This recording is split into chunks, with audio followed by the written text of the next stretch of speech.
Hello students, today we are going to read and understand the poem An Elementary School Classroom in a Slum through line by line explanation.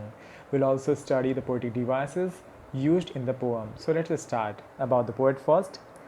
Stephen Spender was an English poet and an essayist. He left University College, Oxford without taking a degree and went to Berlin in 1930. Stephen Spender जो हैं वो एक English poet थे और एक essayist थे. उन्होंने university college छोड़ा और ऑक्सफोर्ड से बिना डिग्री लिए हुए वो बर्लिन चले गए 1930 में. Spender took a keen interest in politics and declared himself to be a socialist and pacifist.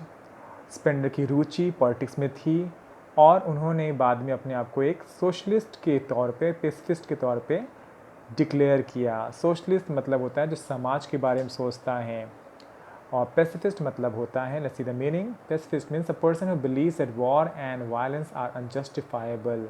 एक व्यक्ति जो ये विश्वास करता है कि वॉर और वायलेंस जो है वो अनजस्टिफाइबल है, यानी रीजनेबल नहीं है और इसकी ज़रूरत नहीं है. Books by Spender include poems of dedication, the edge of being, the creative element and the struggle of the modern and autobiography, world within world. So ये सब उनके लिटरेरी वर्क्स हैं. In an elementary school classroom in Islam, he has concentrated on themes of social injustice and class inequalities. तो इस poem में an elementary school classroom in a slum में उन्होंने किस पे कॉन्सेंट्रेट किया है? सोशल इनजस्टिस यानी समाज अन्याय और सामाजिक अन्याय और वर्ग जाति का भेदभाव के ऊपर. सो यही इस चैप्टर की, इस पोम की थीम भी है. That is poverty and class discrimination, social injustice and class inequalities. So the poet underlines abject poverty of the children in Islam through his descriptions of such a classroom where the children are reeling under poverty.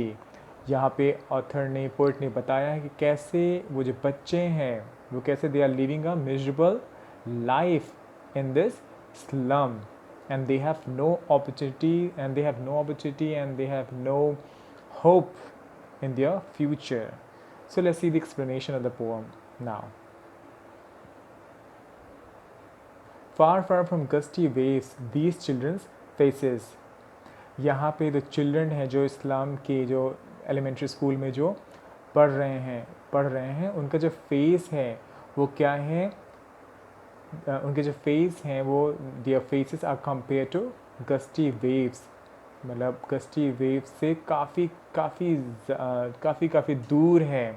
फार फार, यहाँ जो word use हुआ है फार फार वो एक figure speech क्या है? Repetition. और gusty waves मतलब होता है ब्रीजी विंड यानी झोंकेदार हवा से कोसों दूर इनका फेस है. इनका जो फेस है वो बहुत ही डल है और माल न्यूट्रिशन, अंडर न्यूट्रिशन है, यानी वो उनका पोषण नहीं हुआ है सही से और खान पान उनका सही नहीं है, कमज़ोर हैं. इस वजह से वो गस्टी वेव से बहुत दूर है इनकी लाइफ. इनका जो फेस दिख रहा है like rootless weeds, the hair torn round the pallor, the tall girl with her weighed down head.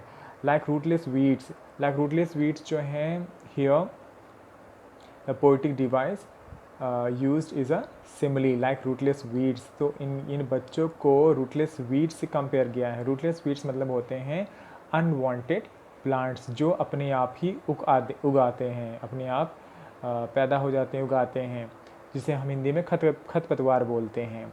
तो ये बच्चे कुछ इस प्रकार से इनको बोला गया है कि ये अनवांटेड पीपल है, अनवांटेड चिल्ड्रन है जिनकी कोई ज़रूरत नहीं है. The hair torn round their pallor, even उनके जो बाल हैं वो बिखरे हुए गंदे बाल जो हैं वो उनके डल फेस पे बिखरे हुए हैं. पेलर मीन्स होता है dull face. The tall girl with her weighed down head, और यहाँ पे एक लंबी सी लड़की है जो सर झुकाए हुए बैठी हुई है और उसका सर क्यों नीचे है, वेट डाउन क्यों नीचे है? Because of mental, physical and emotional exhaustion.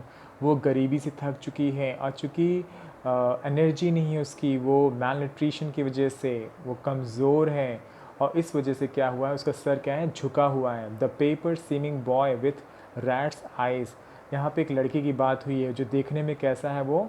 The paper seeming boy. यहाँ पे जो फिगर स्पीच यूज़ किया गया है वो है मेटाफॉर.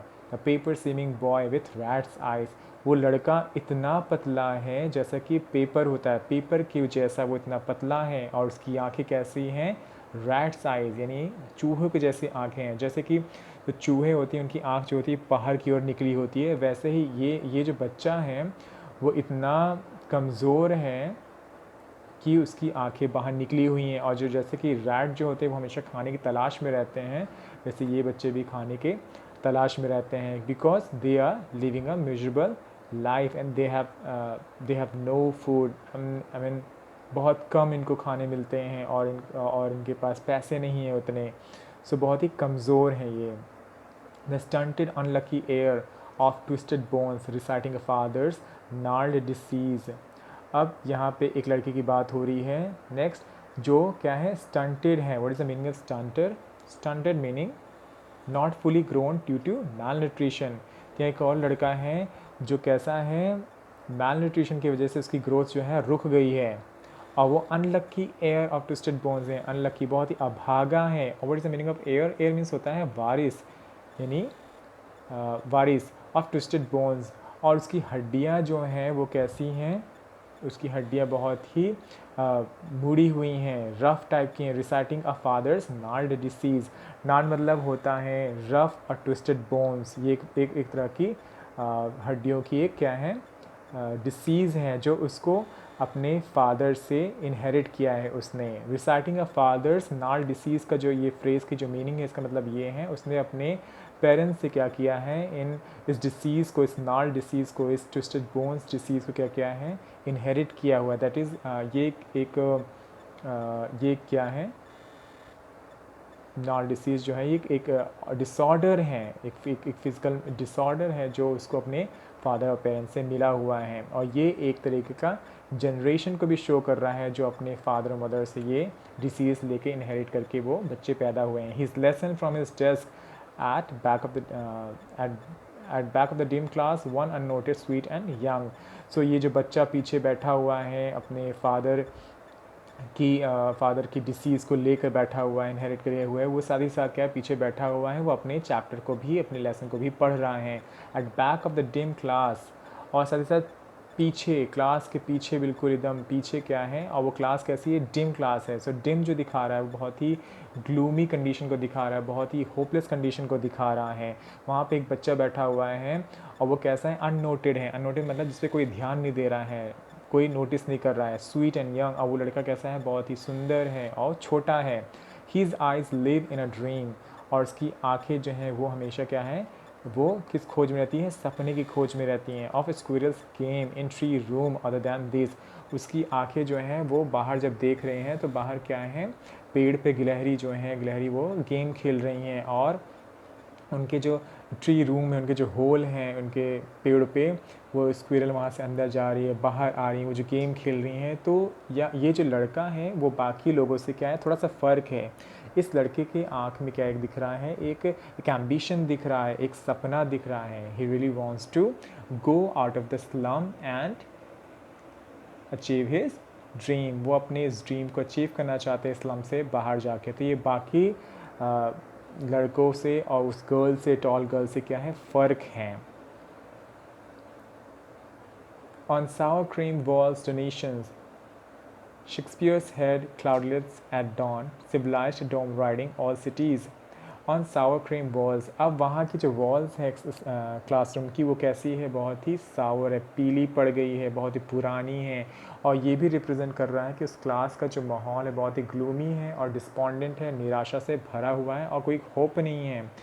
डोनेशंस, और साथ ही साथ डोनेशन से जो लोग आते हैं वहाँ पे कभी कभी, वहाँ डोनेशन से क्या क्या दे के गए हैं, डोनेशन में क्या क्या दे के गए हैं, शेक्सपियर्स हेड दिया है उन्होंने, cloudless as dawn, civilized dome riding all cities, belled flowery Tyrolese valley, open handed map awarding the world its world. और उन्होंने डोनेशंस में क्या क्या दिए हुए हैं स्कूल में, और वो क्लास में लगा हुआ है शेक्सपियर की एक पोर्ट्रेट लगी हुई, फ़ोटो लगी हुई है, और साथ ही साथ वहाँ पे मैप रखा हुआ है एक बड़ा सा, और वहाँ पे कुछ सीनरी लगी हुई है, सीनरी वहाँ पे रखी हुई है जिस पे कि चर्च बेल्ट मतलब चर्च की फ़ोटो है, और फ्लावरी सीन है, वहाँ पे फूल है, फील्ड है, और टारलिस वैली भी है। टारलिस वैली जो है वो एक वैली है ऑस्ट्रिया की।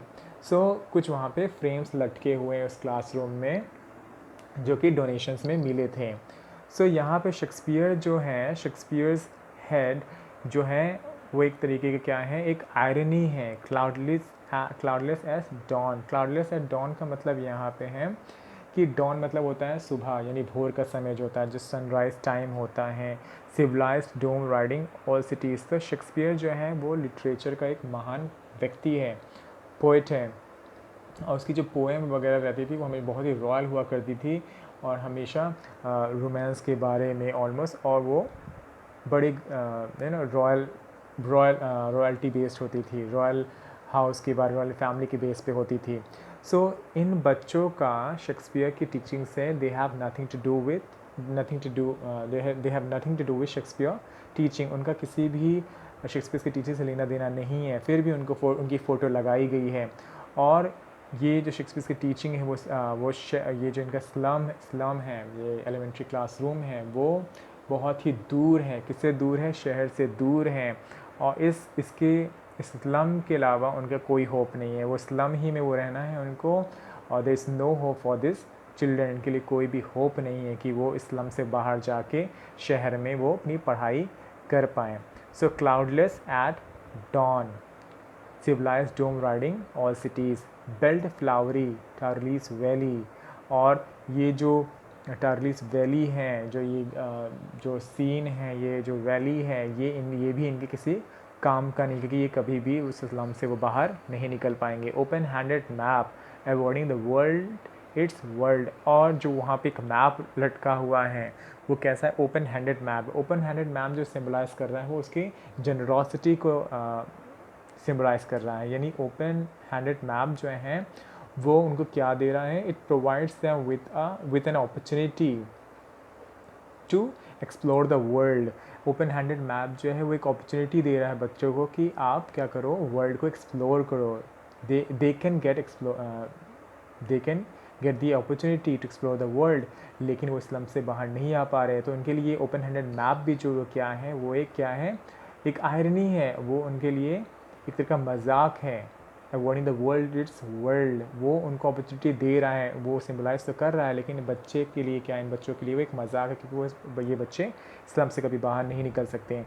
And yet for these children these windows not this map give world where all their futures painted with a fog. And yet for these children, और इन बच्चों के लिए दीज विंडोज़, जो जो इस क्लासरूम के जो विंडोज़ है, यही इनकी दुनिया है, ना कि ये मैप जो है वो उनको दिखा तो रहा है कि वो बाहर का वर्ल्ड दिखा रहा है, अलग अलग कंट्रीज़ को दिखा रहा है और अपॉर्चुनिटीज़ को दिखा रहा है कि एक्सप्लोर कर सकते हैं, लेकिन ये उन तक नहीं पहुंच सकते। ये जो चीज़ है उनके बियॉन्ड रीच है, वो उनसे बहुत परे है। तो इसलिए इनकी जो दुनिया है वो सिर्फ ये खिड़की है, जो एलिमेंट्री क्लासरूम जो है स्कूल का, वही उनकी दुनिया है, और उससे बाहर वो नहीं जा सकते। Their world where all their futures painted with a fog. और इनका जो एलिमेंट्री क्लासरूम, इनका जो स्कूल का जो कमरा है, और जो दुनिया है, विंडो की जो दुनिया है, वो क्या है? It's painted with a fog. इनका जो फ्यूचर है वो क्या है? बहुत ही होपलेस है। पेंटेड विथ अ फॉग जो है वो एक मेटाफोर है, एक मेटाफोर फिगर स्पीच है, और इनका जो फ्यूचर बहुत ही होपलेस है, निराशा है, ब्लीक फ्यूचर है, पूरा डार्क फ्यूचर है, और कोई भी होप नहीं है। सो ये उनका फ्यूचर है। A narrow street sealed in with a lead sky, far, far from rivers, capes, and stars of words. So narrow street sealed in with a lead sky. साथ ही साथ यहाँ पे ये देखा गया है कि जो स्कूल, जो उनका जो स्लम का जो स्ट्रीट है, सड़क है, वो भी कैसी है? नैरो, बहुत ही सकरी है, पतली है, जहाँ से मुश्किल से गाड़ी जा सकती है, और वो किस चीज़ से घिरी हुई है? Sealed in with a lead sky. वो नैरो स्ट्रीट जो है वो एक मेटाफर है, ये एक मेटाफर है, और ये सील्ड इन मतलब कि बंद की गई है पूरी तरीके से। मतलब कहने का मतलब ये बच्चे जो हैं वो उस नैरो स्ट्रीट से बाहर नहीं निकल सकते हैं, वो नैरो स्ट्रीट्स में ही वो रह जाएंगे वो। और उनका जो स्काई है, इवन स्काई जो भी है, स्काई जो है वो भी कैसा है? लेड है। लेड मतलब डार्क है। ये होपलेस और ग्लूमी को सिम्बलाइज़ करता है लेड स्काई। इवन उनका जो इवन उनके पास इतना इतना गंदा माहौल है इस्लाम का कि they don't even find the blue sky, वो आसमान को भी नहीं पा रहे हैं, देख पा रहे हैं। उनका जो आसमान है वो भी कैसा है, लेड स्काई है। That means they have no future. far from rivers, caves and stars of worlds। Again यहाँ पे रिपीटेशन यूज़ किया गया है figure of speech far from.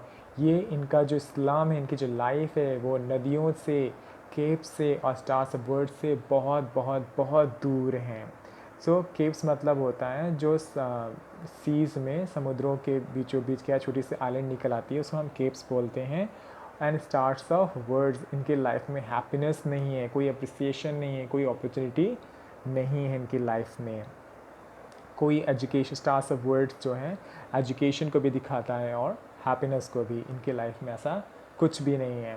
Surely Shakespeare is wicked, the map a bad example. अब यहाँ बोला गया third stanza में कि इनके लिए शेक्सपियर जो है वो क्या है, विकेड हैं। The map a bad example, इनके लिए शेक्सपियर बहुत ही, विकेड मीन्स होता है ईवल, बहुत ही बुरा है। बिकॉज शेक्सपियर जो है उनका लेना देना लिटरेचर से है, उनकी जो टीचिंग है, लिटरेचर का जो वर्क है बहुत ही हाई है। और ये बच्चों की जो एजुकेशन है बहुत ही सिंपल है और बहुत ही नाम की है, नेम सेक। सो ये शेक्सपियर का इनका कोई लेना देना नहीं है इनसे, इनकी लाइफ से। और ये इनके लिए वीकेड है क्योंकि दिखा तो रहे हैं, इवन मैप भी जो है वो उनको अपॉर्चुनिटी दिखा रहा है कि वो अपॉर्चुनिटी है कि आप जाओ और वर्ल्ड को एक्सप्लोर करो, लेकिन वो ऐसा नहीं कर पाएंगे, वो इस्लाम से बाहर नहीं निकल पाएंगे। तो इसीलिए क्या है कि ये both of them, Shakespeare and the map, are actually are tempting them, उनको टेम्प्ट कर रहे हैं, उनको परसेट कर रहे हैं, लेकिन एक्चुअल में वो बाहर नहीं निकल पा रहे हैं उससे। वो एक तरीके का क्या है, एक दिखावा है। सो इसीलिए वहाँ पे शेक्सपियर को वीकेड बोला गया है। With ships and sun and love tempting them to steal. साथ ही साथ जो फोटोज में शिप्स हैं, जो सन हैं, ये सब लव, ये सब चीज़ें दिखावा उनके लिए कोई मायने नहीं रखती हैं, क्योंकि ये सब जो है वो उनको क्या कर रहे हैं, प्रलोभन में डाल रहे हैं कि वो स्टील करे, चोरी। वो इवन अपने आप को इस ऐसे सिचुएशन में पाते हैं कि वो कभी कभी गलत कदम भी उठा लेते हैं, जैसे चोरी कर लेते हैं। For life that slightly turn in their cramped holes. उनकी जो लाइफ है वो कैसी है, स्लाइटली टर्न है। स्लाइटली मतलब होता है बहुत ही क्लेवरली, बहुत ही सीक्रेटली, बहुत ही चालाकी तौर पे, या सीक्रेटली क्या उनकी लाइफ जो है वो किस में है, turn in their cramped holes. Cramped holes मतलब होता है कन्फाइंड, यानी बहुत ही तंग होल, छोटे छोटे जो उनके स्लम्स के जो नैरो स्ट्रीट्स हैं, उनके जो घर हैं, उनको क्रैम्प्ड होल्स बोला गया है। तो इनकी लाइफ जो है वो तंग घरों के बीच, उस सकरे रास्तों के बीच ही ख़त्म हो जाते हैं, बहुत ही secretly, slightly.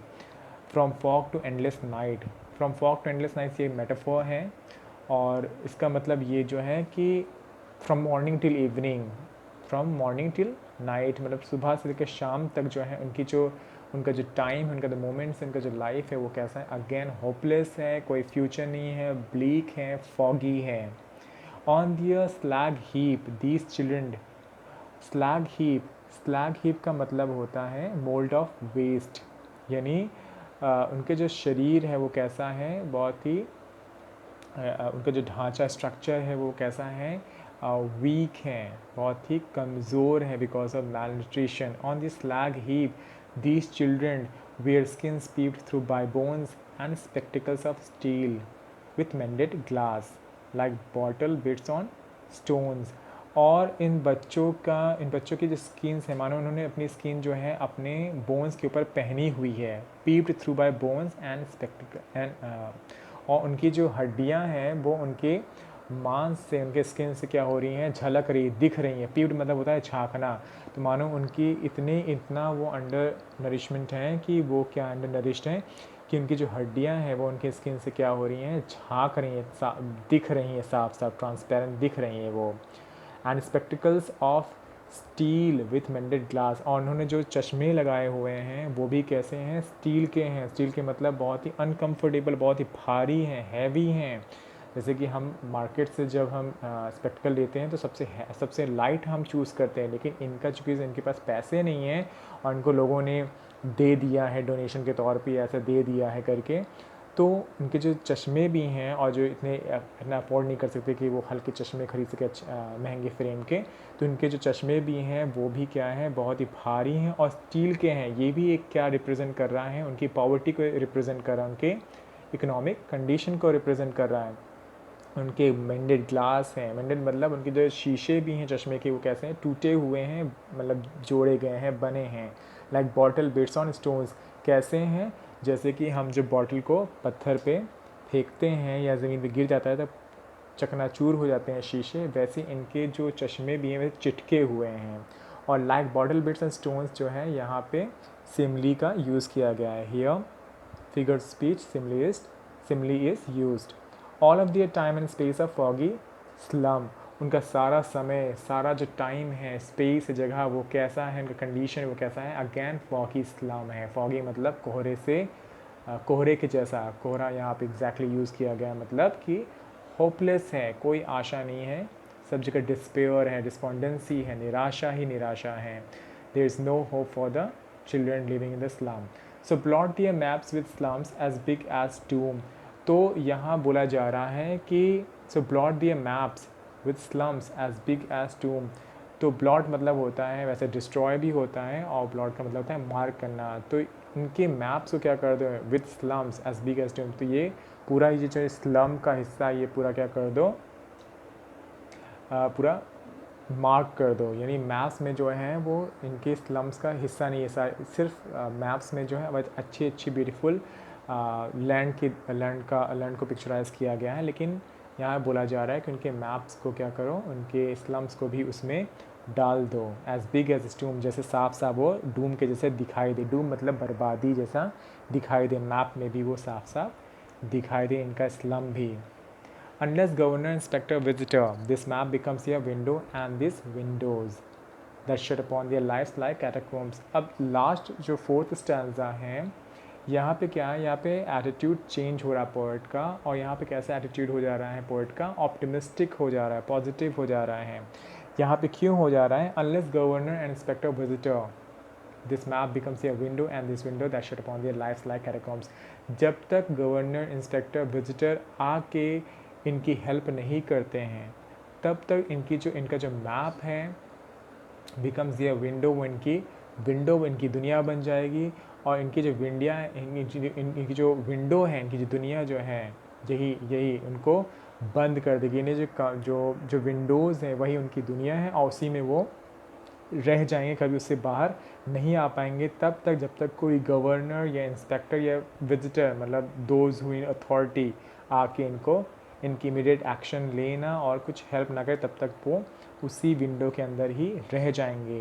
That shut upon their lives like catacombs. Like catacombs जो है सिमिली अगेन यूज़ किया गया है। कैटाकॉम्ब्स मतलब होता है बेरियल चैम्बर्स, जैसे कि ज़मीन के नीचे अंडरग्राउंड जो है वो एक चैम्बर बनाया जाता है जहाँ पे लाशों को, डेड बॉडीज़ को रखा जाता था।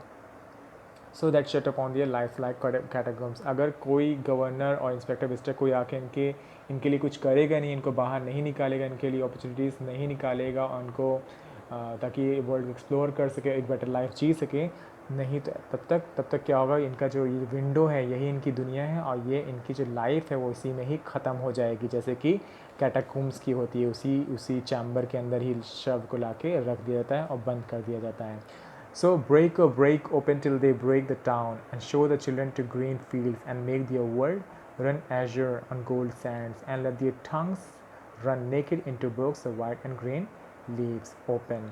तो यहाँ break जो है वो एक अर्जेंसी को शो कर रहा है, और अगेन break जो है वो क्या है, रिपीटिशन है, एम्फोसाइज करने के लिए, जोर देने के लिए पोइट ने यूज़ किया है break यानी break तोड़ दो, open till they break the town, इस चीज़ को हटा दो जब तक ये कहाँ ना चले जाएं, दे ब्रेक द टाउन, जब तक ये शहर ना चले जाएं और इस इस्लाम से बाहर ना निकल जाए। Break open till they break the town का मतलब है कि तब तक कोशिश करें जब तक ये क्या है, यहाँ से अपने इस्लाम से, वो अपने इस विंडो से, इस दुनिया से वो बाहर ना निकल जाए और कहाँ चले जाए, वो शहर चले जाएँ और एजुकेशन पाएँ and show the children to green fields and make the world run azure on gold sand. इनको भी इन पोएट या इस चीज़ की अपील कर रहा है, इन बच्चों को भी क्या है अपॉर्चुनिटीज़ मिले, ताकि ये सिर्फ इस 4 कमरे के अंदर, ये जो इस ग्लूमी रूम के अंदर ही नहीं बैठ के नेम सेक वाली पढ़ाई करे, बल्कि वो बाहर जाके भी ग्रीन फील्ड्स को एक्सप्लोर करे, नेचर की गोद में सीखे and make the world run assure. और क्या है एश्योर मतलब जो होता है वो होता है ब्लू स्काई जो होता है उसको बोला गया है, run assure on gold Sands. और ये आसमान के नीचे गोल्ड सैंड्स के ऊपर दौड़े, इनको मतलब इनको मौका दिया जाए कि ये भी क्या है आसमान के नेचर में क्या करें जाएं और अपॉर्चुनिटीज़ का लुत्फ़ उठाएं, उसका आनंद उठाएं और उसका फ़ायदा उठाएं। And let their tongues run naked into books the white and green leaves. यहाँ बुक्स जो हैं white and green leaves, white मतलब बुक्स को सिम्बलाइज किया गया है और ग्रीन मतलब नेचर को किया गया है। तो इनको भी छोड़ दिया जाए, इनको भी मौका दिया जाए ताकि ये जाके नेचर के साथ नेचर में क्या करें, नेचर को स्टडी कर सके, नेचर की गोद में स्टडी कर सके। सिर्फ वो बुक्स के थ्रू नहीं, बुक्स के साथ भी बुक्स में भी स्टडी करें और नेचर में भी स्टडी करें। Open history theirs whose language is the sun, क्योंकि लास्ट में एक चीज़ बताई गई है, क्योंकि इतिहास उन्हीं का है जिनकी भाषा सूरज की है। अब यहाँ ऑथर का क्या what does the author mean by this phrase history theirs whose language is the sun. कहना ये चाहता है कि हिस्ट्री उन्हीं की है जो एजुकेशन पाते हैं, एजुकेशन पा के क्या करते हैं अपनी लाइफ के साथ कुछ कर पाते हैं। दैट मीन्स कि हर एक को एजुकेशन की ज़रूरत है, हर एक को एजुकेटेड होना है ताकि वो अपनी लाइफ के साथ कुछ कर सकें और क्या कर सकें, वो दूसरों के लिए भी एक ब्लेसिंग बन सकें। So these children actually they need opportunity so they can go outside and explore the world. They need exposure and so they can be and they need to be educated and so they can be a blessing to other people also. तो यह history जो है उन्हीं लोग की है जो educated हैं, जो एजुकेटेड हैं, वो एजुकेशन को अच्छी मिल चुकी है और वो दूसरों के लिए ब्लेसिंग बन जाते हैं। सो इनकी लाइफ में एक नया बदलाव कौन अपील करना चाह रहा है, पोएट। सो हम देखते हैं इस पूरे पोम में जो है वो इस एलिमेंट्री स्कूल क्लासरूम के बच्चे जो हैं जो एक स्लम में उनकी लाइफ के बारे में है, कैसे वो एक मिजरेबल कंडीशन उनकी है लाइफ की और बहुत ही ग्लूमी स्टेट में है वो। और विस्ट जो पोइट है वो डिमांड करता है, इस चीज़ की अपील करता है कि उसे इन बच्चों को वहाँ से बाहर निकाला जाए, सिर्फ उनके गरीबी के लिए कुछ ना किया जाए बल्कि उनको उस गरीबी से ही बाहर निकाला जाए और उनको एजुकेशन, अच्छी एजुकेशन भी दी जाए, जैसे बाकी रिच जो पीपल हैं उनके बच्चे पढ़ते हैं और नरिशमेंट को पाते हैं, न्यूट्रिशन पाते हैं, वैसे ये बच्चे भी जो हैं उस चीज़ को पा सके। यहाँ हम देखते हैं एक कॉन्ट्रास्ट है पुअर चिल्ड्रन के बीच में और रिच चिल्ड्रन के बीच में एक कॉन्ट्रास्ट किया गया है। एक पुअर पीपल जो स्लम के रहने वाले हैं और रिच पीपल जो कि शहर के रहने वाले हैं। So I hope you understood it all. आपने समझ लिया इस पोएम को और जो भी पोएट्री डिवाइसेस यूज़ किए गए हैं इस पोएम में आपने देख लिया है। सो एक चीज़ मैं बताना चाहता हूँ, here this poem actually doesn't have any rhyme scheme. इस पोएम में कोई भी राइम स्कीम नहीं है। It doesn't follow any rhyme scheme. ये फ्री वर्ड्स में लिखी गई है, दो it has lots of figures of speech and poetic devices in the poem. So I hope you understood it all. Thank you so much for watching the video.